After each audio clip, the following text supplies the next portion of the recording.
नमस्कार दोस्तों, स्वागत है एक बार आपका फिर से यूट्यूब चैनल विस्तारा पे, साथ ही साथ Facebook page, Instagram, Twitter, social media के लगभग सभी साइटों पे। दोस्तों हम लोग फार्मिंग सपोर्टेड वीडियो अक्सर बनाया करते हैं और इसी सेक्टर की एक और वीडियो इस समय मैं गाजीपुर में, हमारे सामने तनु राय जी हैं और अपना ये परिचय खुद देंगे तो ज़्यादा बेटर होगा और ज़्यादा आसानी भी होगी। तो स्वागत है आपका हमारे वीडियो में और अपना परिचय दीजिए, फिर हम लोग वीडियो को शुरू करते हैं भाई साहब।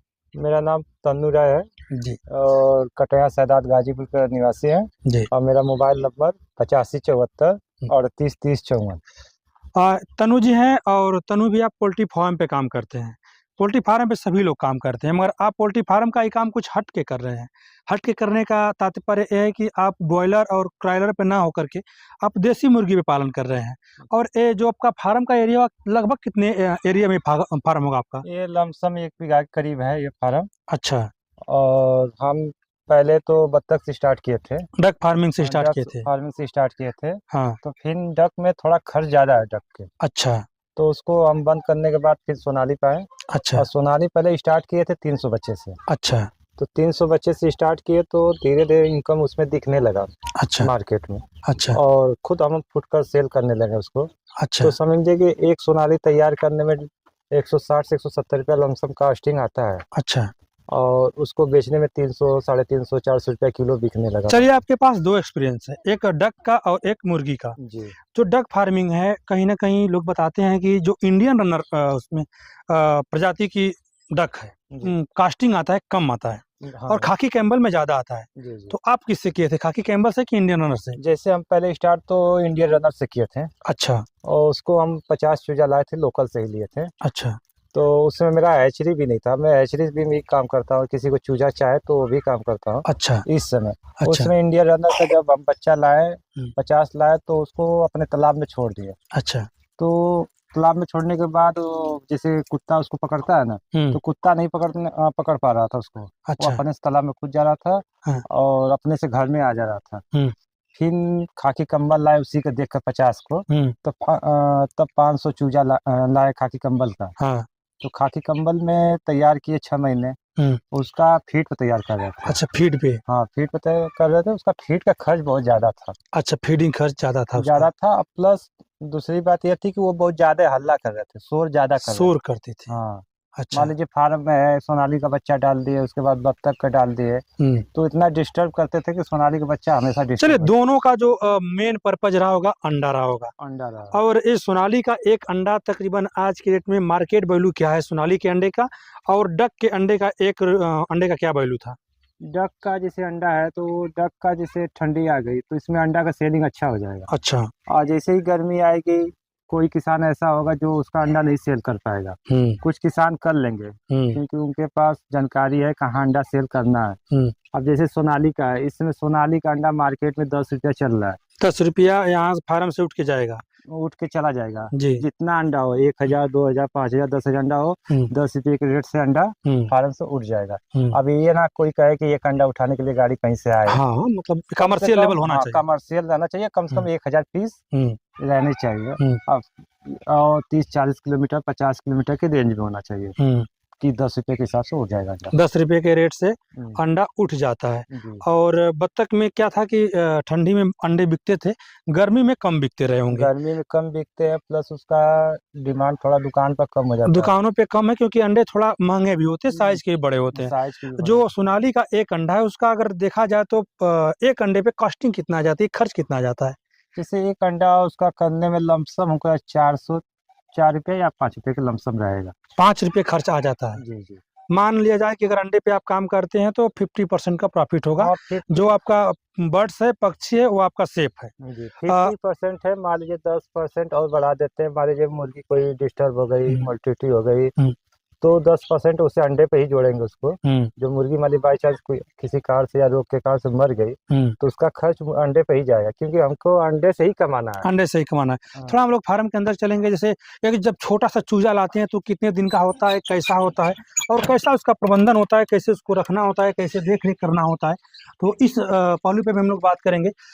एक कै बाई कै का रूम होगा ये जो है? 20 बाई 32 का रूम है। और इसमें कितने चूजे आप पाल सकते हैं? इसमें तो खाली चूजा डालना हो जैसे 15 दिन के लिए तो 2500 चूजा डाल सकते हैं। अच्छा, मतलब 0 दिन से 1 दिन से लेकर के 15 दिन, 25 15 दिन? हाँ 15 दिन, 20 दिन, 25 दिन तक चल सकता है इस फार्म में। 25 दिन तक। जी। फिर उसके बाद इनको शिफ्ट करना होता है। इस एक बच्चे कितने दिन के हैं जो ये चूजे हैं? ये सामने जो चूजा दिख रहा है ये आज 21 दिन का हो चुका है अच्छा, और तीसरा वैक्सीन लग चुका है इसका। तीसरा वैक्सीन लग, अच्छा वैक्सीनेशन इसमें भी जरूरी, जितना कि ब्रॉयलर में है वही वैक्सीनेशन इसमें भी होता है? जी वही होता है, प्लस वैक्सीनेशन करने का मतलब ये है कि अपना सेफ्टी है। अच्छा। सेफ्टी है कि बाई चांस कोई वायरल चला या किसी रोग चला तो अपना मोर्टेलिटी थोड़ा कम हो। मोर्टेलिटी कम हो। जी। जैसे कि एक चूजा इस समय जो मतलब इस आज के डेट के हिसाब से क्या रेट में पड़ा है सोनाली का? सोनाली में देखिए चूजा बेचने वाले तो बहुत रेट में बेच दे रहे हैं। कोई 24 बेच रहा है, कोई 25 बेच रहा है, कोई 26 बेच रहा है। जी हम तो कह रहे हैं कि कोई हमारे रेंज में, जहाँ गाजीपुर जिले में खड़े हैं हम लोग, जी सादात के साइड, जी। तो यहाँ पर हमारे रेंज से 50 किलोमीटर के रेंज में कोई चूजा किसी से लेता हो, एक बार जरूर हमसे कॉल करके पूछ ले कि क्या रेट चूजा है। मार्केट में 24 रुपया होगा तो हम 23 रुपया दिलाने की कोशिश करेंगे, फार्मर को सपोर्ट करेंगे, ये नहीं कि कमीशन लेंगे। जी जी। फार्मिंग सपोर्ट करेंगे आप, और इस क्षेत्र के लिए आप एग्जाम्पल बनते जा रहे हैं, युवाओं के लिए प्रेरणा स्रोत भी हैं। जो इसमें आप बांस लगाए हैं, इसका कोई साइंटिफिक रीजन है या फिर ऐसे इसको एडजस्ट किए हैं? ये तो पहले था कि हम हर फार्म में चूजा डालते थे। अच्छा और थोड़ा इसमें बड़े बड़े मुर्गे थे, अच्छा। तो उस मुर्गे को निकाल कर इसमें चूजा डाल दिए। और जिस फार्म में मान लीजिए चूजा डालते थे, इसमें ठंडी के चलते थोड़ा हमारा बिक्री ज्यादा हो रहा है। अच्छा बड़े मुर्गे का। अच्छा तो इसमें पहले बड़े मुर्गे रहते थे, 400-500 पीस हमेशा लेवल थे। अच्छा। तो इस वाले फार्म को, इसमें जो बड़े मुर्गे थे इसके बगल वाले फार्म में डाल दिए। वो उसमें कम से कम 1000 मुर्गे आप डाल रहे हैं। अच्छा इसमें चूजा कर दिए। इस चूजे पे हमारा हर 15 दिन पर चूजा आता है गाड़ी। अच्छा तो अब ये चूजा तैयार हो गया, ये दूसरे फार्म में जाके पड़ेगा। अच्छा। जैसे तनु भैया, जैसे आप जो आपका जो मेन पर्पस है इस पक्षी को पालने का, अंडे लेना है या फिर मीट के रूप में बेचना है, या फिर दोनों पे काम कर रहे हैं? देखिए ना, हम अंडे पर करते हैं और ज्यादा तो मीट पर नहीं काम करते हैं हम। ज्यादा ये किसान को प्रोवाइड करवाते हैं। अच्छा, मतलब ये ब्रीड को विस्तार कर रहे हैं, फैला रहे हैं। जैसे कि ये हमारा अभी मान लीजिए 150-200 ग्राम का हो चुका है। ये जैसे ही 400 ग्राम का होगा, हमारे पास किसान आते हैं। अच्छा। छोटे छोटे किसान, जैसे किसी को 4 ठो 5 ठो 10 ठो चाह रहा है या 100 ठो 200 चाह रहा है, वो पालना चाहता है, इसके बारे में सीखना चाहता है या क्या इसमें बीमारी है क्या है, तो 400-500 ग्राम में होता है तो हम किसान को दे देते हैं। अच्छा जी। तो उसका क्या रेट रहता है, मतलब 500 ग्राम के चूजे का अगर क्या रेट हो, जैसे कोई क्योंकि मेरी वीडियो ज़्यादातर इस क्षेत्र के भी लोग देखते हैं, जी। तो अगर आपसे लेना चाहेंगे तो फ़ोन नंबर तो मैं डिस्क्रिप्शन में भी डाल दूंगा, एक बार और आप बोल दीजिएगा। मगर 400 ग्राम के बच्चे का जो चूजे का, उसका क्या रेट होगा? जैसे 400-500 ग्राम में जो चूजा रहेगा, अब उसके क्वांटिटी पर भी निर्भर करता है। अच्छा। मान लीजिए किसान कोई ज्यादा लेता है, हम तो वीडियो में कुछ बोल देंगे ज्यादा या कम बोल देंगे। जब उस समय वो फोन करेगा, उसको रेट उस समय के मार्केट के हिसाब से फोन से डील हो जाएगा। और फोन से डील हो जाएगा। नॉर्मल आपसे बता देंगे कि 250 रुपया केजी मिक्स में मिलेगा। अच्छा, मान के चलिए कि आपके पास 500 चूजे हो गए, जी। तो 500 चूजे में ये कितने चूजे हैं इस समय इस फार्म में 1600 चूजे हैं। 1600 चूजे में कितने मेल होंगे, कितने फीमेल होंगे? कैसे इसको आप क्या रेशियो निकल के आता है, कैसे इसको कैलकुलेट किया जाता है? जैसे कंपनी तो बोलती है 60-40 का रेशियो बताते हैं मेल फीमेल का। अच्छा, मतलब कि 60-40 नहीं रहता है। हाँ। जो बोलता है सब झूठ बोलते हैं। 50-50 ज्यादा रहते हैं, या तो 55 और 45 यही रहता है। 55 या 45, मतलब 50-50 मान लिया जाए। हाँ 50-50 50-50 का 100 अगर बर्ड्स हैं तो उसमें 50 नर होंगे, 50 मादा होंगे। इसमें हम लोग आते हैं तो सोनाली है, ये कितने दिन के सोनाली हैं? ये सोनाली कोई 70 दिन का लमसम हो चुके हैं। ये 70 दिन की सोनाली है। और कितने दिन पे ये अंडे पे आ जाती हैं? ये अंडे तो मान लीजिए लेयर फीड दे रहे हैं आप, तो 5 से 5.5 महीने पर अंडा देना स्टार्ट कर देंगे। अच्छा। मान लीजिए ज्यादा से ज्यादा 6 महीने। 6 महीने में अंडा देना स्टार्ट कर देंगे जी। कहीं ना कहीं ये स्लॉट जो आपका है लेट है। ये लाट लेट हो गया इसका। ये आपका जो लाट लेट है, क्योंकि इसमें अंडे आने चाहिए थे। अंडे आने और एक बार जो मुर्गी अंडे पे आ जाती है, तकरीबन कब तक अंडा देती है वो? सोनाली का देखिए 2 साल तक अंडा अच्छा देती है। अच्छा। कोई सोनाली मुर्गी जैसे रख रहा है तो 2 साल तक उसको रखे, उसके बाद वो अंडा कम कर देगी। अच्छा तो अंडा कम कर देगी तो रखना कोई फायदेमंद नहीं है। अच्छा वो हानिकारक, जैसे वो घाटा के सौदा स्टार्ट हो जाता है वहाँ से अच्छा अच्छा अच्छा 2 साल के बाद। अच्छा। इसमें आप हम देख रहे हैं कि कुछ कड़कनाथ भी दिख रहे हैं। जी, जैसे वो सामने देख हाँ सकते हैं हाँ। सर। तो कड़कनाथ का इसमें क्या रोल है? वो भी बाई मिस्टेक आ गया है कि इसमें ला करके आप रखे हैं? जैसे हम कड़कनाथ, जैसे हमारा सोनाली का बच्चा हमेशा हर 15 दिन पर 2000-3000 बच्चा आता रहता है। अच्छा तो जब आता है तो उसमें 200-300 हम कड़कनाथ का भी बच्चा मंगवाते हैं। अच्छा, जानबूझ करके। जान के मंगवाते हैं, थोड़ा हाँ। किसान उसके बारे में जाने अच्छा कड़कनाथ क्या है। हाँ। और बहुत किसान ऐसे हैं कि जो कड़कनाथ मांगते भी हैं। अच्छा जी। अच्छा। कड़कनाथ के बारे में लोगों के दिमाग में बहुत भ्रांति हो गई है, और कड़कनाथ की जो मार्केट है कहीं ना कहीं यहीं से डाउन हुई थी कि कड़कनाथ बहुत मुर्गा महंगा है, 2000 का मिलता है, 1500 का मिलता है, 1800 का मिलता है, अंडा इसका 50 का मिलता है। इसमें कितनी सच्चाई है? और क्योंकि आप युवा हैं और कहीं ना कहीं अपने क्षेत्र के लिए काम कर रहे हैं, किसानों के लिए काम कर रहे हैं, जैसे हम काम कर रहे हैं वैसे आप भी काम कर रहे हैं, तो आपकी सोच को भी मैं एक बार सलाम करता हूँ। और क्या इसमें लगता है कि जो कड़कनाथ का जो वैल्यू है ये है कि कुछ सच्चाई कुछ और है? देखिए, सच्चाई तो हर बिजनेस का अलग होता है। वीडियो बनाने से ही मान लीजिए रीजन साफ नहीं मिलता है। कोई करता है उसके बारे में तब जानता है। ठीक है, मान लीजिए आप वीडियो बना दिए, हम ज्यादा बता दें, हाँ संभव हो सकता है। ज्यादा बता दें तो उसमें आदमी ज्यादा सोचे ना, थोड़ा सा डाल के उसके अनुभव करे। और नियमतः बता दे रहे, कड़कनाथ का रेट रहना चाहिए 400 से लेके 350, 450, 500 लास्ट, मैक्सिमम 500। 500। और दिक्कत क्या हुआ, कोई मान लीजिए हमारे यहाँ से दुकानदार ले गया मुर्गा, वो हमसे 300 रुपया किलो लेके गया कड़कनाथ का, 350 रुपया ले गया, जो ले गया मान लीजिए, जो ले गया 300 रुपया मान लीजिए ले गया, तो मार्केट में ले जाके सीधे 800 रुपया किलो बेच रहा है। अच्छा। अब बताइए 300-800 के बीच में 500 का अंतर पड़ा। 500 का अंतर पड़ा। वो आम आदमी कैसे खाएगा उसको बताइए। जी। वो मान लीजिए 300 ले गया या 350 ले गया, तो उसको 100 रुपया या 50 रुपया रख कर उसको बेच देना, सेल करना चाहिए। और कहीं ना कहीं इसका जो मुख्य भूमिका निभाता है सोशल मीडिया। सोशल मीडिया पे लोग आए, कड़कनाथ को इतना मतलब इतना तगड़ा बनाए, इतना तगड़ा बनाए, इतना तगड़ा बनाए। जैसे हम लोगों की जो देसी ब्रीड है, देसी ब्रीड तो भी है, जो हम लोग की लोकल ब्रीड है उसको एकदम से मतलब निगलेक्ट कर दिया गया, और कड़कनाथ को एकदम मेडिसिन बता दिया कि नहीं एकदम दवा है, आप एकदम से दवा खा रहे हैं। चलिए ठीक है, हम दवा खा रहे हैं मानते हैं, मगर दवा उतना भी महंगा नहीं है, क्योंकि इस दवा को बनाने में उतना खर्च नहीं आ रहा है। एक कड़कनाथ को तैयार करने में हमको लगता है कि 200 से 250 से ऊपर खर्च नहीं आता होगा। कड़कनाथ का आप जो बता रहे हैं भाई, जैसे 200-250 लमसम 220 के करीब आता है। 220 के करीब आता है। 220 के करीब, 220 के करीब आता है। हाँ। कितने अंडे सेल कर देते हैं आप महीने में? हम देखिए अभी अंडा का काम नहीं कर रहे हैं भैया, जो बात है साफ बताते हैं। अच्छा। हम अभी मीट के पर्पज से काम कर रहे हैं, और प्लस किसान को छोटे छोटे बच्चे प्रोवाइड करवाते हैं। छोटे छोटे बच्चे प्रोवाइड कराते हैं जी।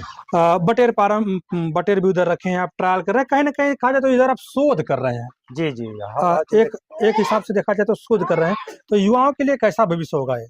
देखिए हम अभी उधर भी चलेंगे, हम लोग बटेर भी देखते रहेंगे, बातें भी करते रहेंगे। जो हम लोग खाली प्रेरित करते हैं कि वो अपने बिजनेस में आए। ज्यादा बहुत लोग युवा ऐसे हैं कि जो सरकारी जॉब के चक्कर में पड़े रहते हैं, दिन भर दौड़ते रहते हैं, जवानी खराब हो रही है। जवानी पूरी, जैसे हम भी वही काम किए। समझ लीजिए कि 8 साल दौड़े, आर्मी की तैयारी किए। अच्छा। तो 8 साल तैयारी की, 8 साल के बाद मेडिकल में जाके छट जाते थे जी। तो छटने के बाद तो फिर समझ लीजिए कि जो बच्चा 8 साल दौड़े वो क्या पढ़ेगा जी।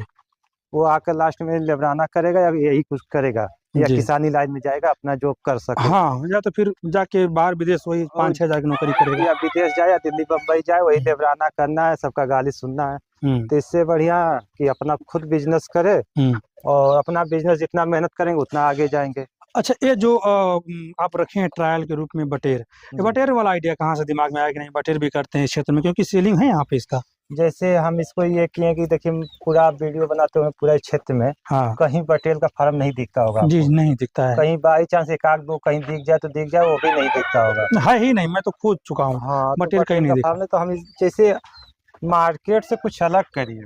अच्छा। आप भेड़ की तरह नहीं कि भेड़ में चलते रहिए, ठीक है, उसको अलग करेंगे तो मार्केट बनाएंगे तो थोड़ा सेलिंग होगा। सेलिंग होगा, 10 किसान जैसे 10 मान लीजिए युवा हमारा वीडियो देखने के बाद प्रेरित होते हैं तो धंधा करते हैं, तो उसका जैसे 10 युवा का मतलब 50 लोग का वो अपना घर का पेट भर लेंगे। एकदम एकदम, खुद भी रोजगार करेंगे, दूसरे को भी रोजगार देंगे, दूसरे को रोजगार का सृजन होगा, दूसरे को भी रोजगार देंगे, प्लस उसका परिवार अच्छा से चलेगा। और चलिए तनु जी, आपसे हमारी हमेशा बात होती रही, क्योंकि आपके विचारों से हम 100% सहमत हैं, क्योंकि आप क्षेत्र के लिए एक अच्छा काम कर रहे हैं। जी। और जाते जाते लोग एक भी जानना चाहेंगे कि कब से तनु जी बता रहे हैं, मगर वो कितना कमाते हैं महीने का, तो एक जो मोटा मोटी इनकम हो और जो कि कैलकुलेशन में सटीक बैठती हो, अतिशयोक्ति ना हो, बताइए फिर जैसे कि हम ज्यादा तो बताएंगे नहीं, करना तो हमको है, पैसा लेना हमको है। हाँ, लमसम 50 से 60 हजार करीब हाँ। मेरा हर महीने का बचता है। 50 से 60 हजार महीने का बचा लेते हैं, जी। जो कि बहुत अच्छी इनकम है। जी। बहुत अच्छी इनकम है एक प्रकार से कहा जाता है, और एक ग्राफ बढ़ेगा घटेगा नहीं, क्योंकि और हमारे ट्रायल कर रहे हैं। और हमारे साथ कम से कम 10 किसान जैसे जुड़े हुए हैं, वो हमसे 25 से 30 हजार रुपया महीना हर कमाते हैं। जी जी। और जैसे हम उनको अपना माल देते हैं, वो गांव में घूम कर हाँ सेल करते हैं, वो कम से कम 25 से 30 हजार रुपया जी। वो कमाते हैं। और चलिए यहीं पे हम लोग वीडियो को समाप्त करते हैं, फिर मिलते हैं किसी और वीडियो में। एक और छोटा सा सेक्टर है, इसको हम जोड़ देंगे वीडियो में। अब तक का बने इसके लिए बहुत बहुत धन्यवाद। कोई भी आपको मिस स्टैंडिंग हो, चाहे कोई भी सस्पिशंस हो, चिक्स चाहिए, जो भी चाहिए, और सबसे बड़ी बात कि कोई पेड प्रमोशन नहीं है, और बस एक आपके सहयोग के लिए हम लोग वीडियो बनाते हैं। सहयोग चाहिए आपको मुर्गी से संबंधित, सोनाली से संबंधित, बटर पे भैया भी काम कर रहे हैं, बटे से संबंधित, कड़कनाथ का भी इनके पास अनुभव होगा, उससे संबंधित, और डाटा अगर से भी संबंधित जो भी मतलब पक्षी से संबंधित होगा, जो आपको लगता है कि नहीं इनके पास सोल्यूशन हो सकता है, इनसे संपर्क कर सकते हैं। जाते जाते भी अपना नंबर बता दीजिए। मेरा मोबाइल नंबर 8574 38 30 54। कोई भी दिक्कत हो, जैसे कोई भी किसान हो, मुर्गी में बीमारी आ गया, छोटा किसान हो तो पहले फोन करे, बड़ा किसान तो खुद ही फोन कर लेगा। छोटे किसान के लिए पहले बताते हैं कि वो पहले फोन कर ले, उसको हर चीज सुविधा देंगे हम, मेडिकल से लेके बेचने तक। चलिए हम लोग वीडियो को यहीं पे समाप्त करते हैं। धन्यवाद। चैनल सब्सक्राइब कर लीजिएगा।